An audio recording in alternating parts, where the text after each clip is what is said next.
श्री सद्गुरु देवाय नमः। भाइयों बहनों, सत्संग आत्मा का आहार है। जब मन थक जाता है, जीवन बोझिल लगने लगता है, तब सत्संग ही भीतर आशा का दीप जलाता है। संतों के वचनों में वह शक्ति होती है जो टूटे हुए मन को सहारा देती है। सत्संग हमें यह याद दिलाता है कि हम केवल शरीर नहीं, आत्मा है। यहाँ अहंकार पिघलता है, आंखें नम होती हैं और हृदय प्रभु के नाम से भर जाता है। सत्संग में बैठ के मन शांत होता है, विकार दूर होते हैं और जीवन की दिशा बदल जाती है। सच में सत्संग ईश्वर से मिलने का सबसे सरल मार्ग है।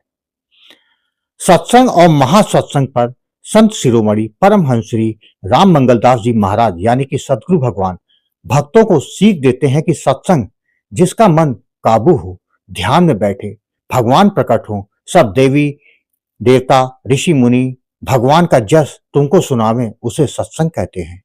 और महासत्संग, तुमसे भगवान से बातचीत शुरू हो जाए तो समझो महासत्संग मिल गया। सदगुरु भगवान भक्तों से करुणा और प्रेम से कहना चाहते हैं कि सत्संग वही है जहां मन काबू में आ जाए, साधक ध्यान में बैठ जाए और अंतःकरण इतना निर्मल हो कि भगवान स्वयं प्रकट हो जाए। जहां ऋषि मुनि देवता और स्वयं भगवान का यश तुम्हारे भीतर गूंजने लगे, वही सत्संग है। और जब साधक और भगवान के बीच सीधी सजीव बातचीत होने लगे, वही महासत्संग है। यह कोरी कल्पना नहीं, कोई बाहरी तमाशा नहीं, यह भीतर घटने वाला वह दिव्य क्षण है जहां शब्द मौन बन जाते हैं और मौन ही वाणी हो उठता है। सत्संग का अर्थ केवल किसी सभा में बैठ जाना नहीं, सत्संग का अर्थ है सत्य के संग, जो नित्य है, जो शाश्वत है, जो कभी नष्ट नहीं होता, उसके साथ जुड़ना।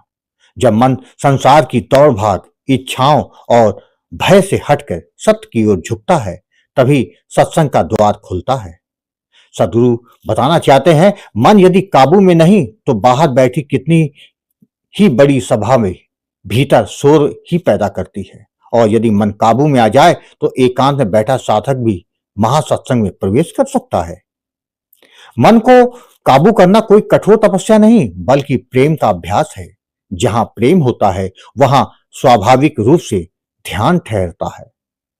जब साधक भगवान के नाम, रूप, लीला और गुणों में प्रेम से डूबता है, तब मन धीरे धीरे अपनी चंचलता छोड़ देता है। यह वैसा ही है जैसे मां की गोद में शिशु अपने आप शांत हो जाता है। सत्संग में मन का शांत होना, विचारों का थमना और हृदय का पिघलना, यह सब प्रेम के ही लक्षण हैं। ध्यान में बैठना भी कोई आसान या विधिभर नहीं है। ध्यान का अर्थ है पूरा ध्यान, एक में लग जाना। जब साधक भगवान के नाम का जप करता है, तो हर जप के साथ उसका अहंकार थोड़ा थोड़ा गलता है। सांसों के साथ नाम बहता है और नाम के साथ भीतर का अंधकार कटता है।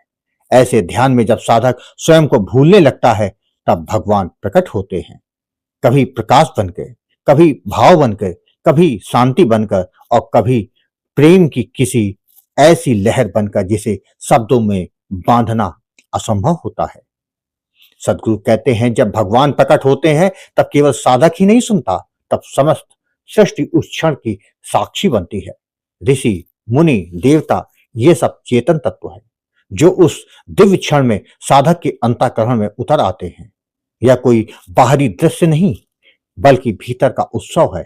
उस समय भगवान का जस स्वयं भीतर गाया जाता है। ना कोई गायक, ना कोई श्रोता, बस रस, रस ही रस। यही सत्संग की पराकाष्ठा है।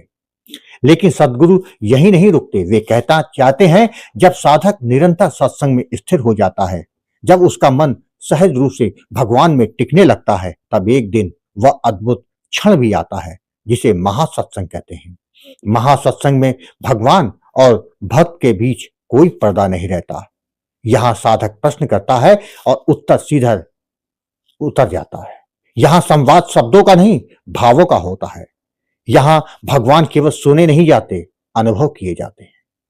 महासत्संग में साधक यह नहीं कहता मैं ध्यान कर रहा हूं, वहां मैं बचता ही नहीं, वहां केवल भगवान की उपस्थिति होती है। इतनी निकट, इतनी आत्मीय मानो वे सदा से ही भीतर विराजमान थे और बस पहचान में आ गए हैं। कभी कभी भगवान बाल सखा बनकर हंसते हैं, कभी मां बनकर ढाढ़स देते हैं, कभी गुरु बनकर मार्ग दिखाते हैं। यह सब साधक की पात्रता और भाव के अनुसार घटित होता है। सदगुरु समझाते हैं कि महासत्संग कोई लक्ष्य नहीं बल्कि अनुग्रह है।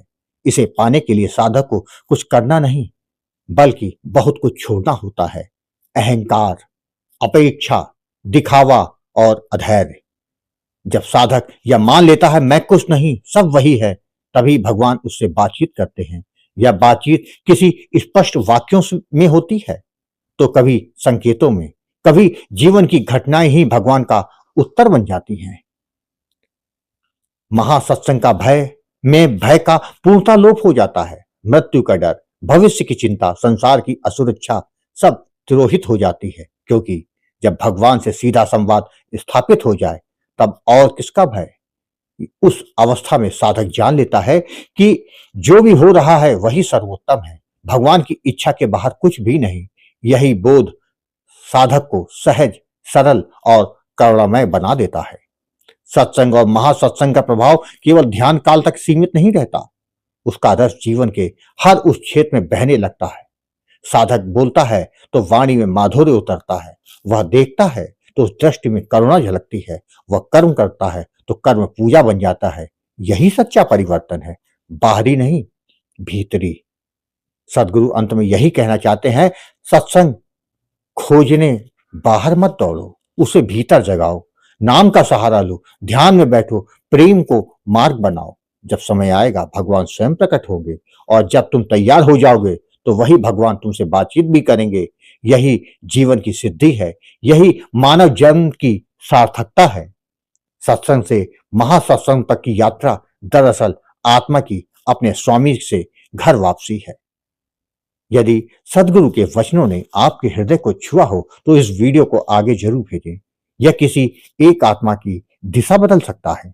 वीडियो पसंद आया हो तो इसे सब्सक्राइब करें और लोगों में शेयर करें। जय जय सीताराम।